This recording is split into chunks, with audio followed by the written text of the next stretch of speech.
Okay, I can't put YouTube comments properly on screen with the YouTube app because the comment response function is terrible, so we're doing it this way. We're talking about Jax and his relationship to his gender in The Amazing Digital Circus, and you had this to say. I think toxic masculinity and patriarchy in general, as terms, have done more harm for the discussion than good, as it pushes away those who might actually believe 100% in what those terms are saying. But because of how terrible and anti-men those terms sound in a vacuum, they shy away. We need to fix our marketing.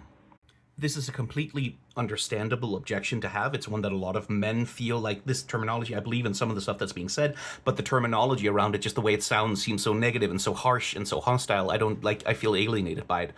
But the thing is, there is nothing we can do about the marketing.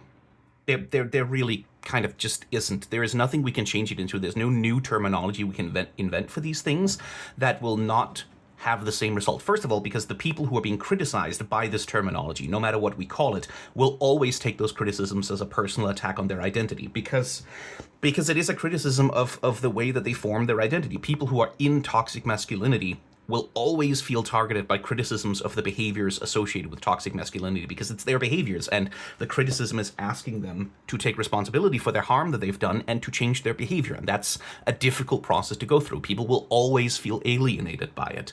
The other thing is that no matter what new terminology we invent, no matter how we fix the marketing, no matter what we do, people will just simply take it in bad faith. That's what happened to the term toxic masculinity. It's a term that's specifically designed to delineate we are not talking about all masculinity, we're talking about the specific kind of masculinity which is toxic, the kind that hurts men and hurts the people around men. That's the one we're talking about. We're not talking about all masculinity. But the way that people hear it and the way that they understand it, because they have been fed a deliberate misinterpretation, is toxic masculinity means all men, all the time, everywhere, always, and all men are bad and all men are villains and all men are evil. That's what the term means. And that's not what it means, but that's a deliberate misinterpretation that gets fed into culture by the entire right-wing media machine and indeed the centrist media machine. This is a misinterpretation that gets deliberately filtered into culture to replace the actual meaning of the word. And no matter what terminology we invent, no matter how we try to fix the marketing, no matter how we try to soften the language, it doesn't matter. The same process will be done to whatever the new terminology is, and we will be right back here again. It's a losing battle, and it's just one that isn't worth fighting. We have to call the thing what it actually is. Toxic masculinity is a toxic form of masculinity. It is bad. And trying to call it anything else is like trying to say unalived instead of killed, or graped instead of raped.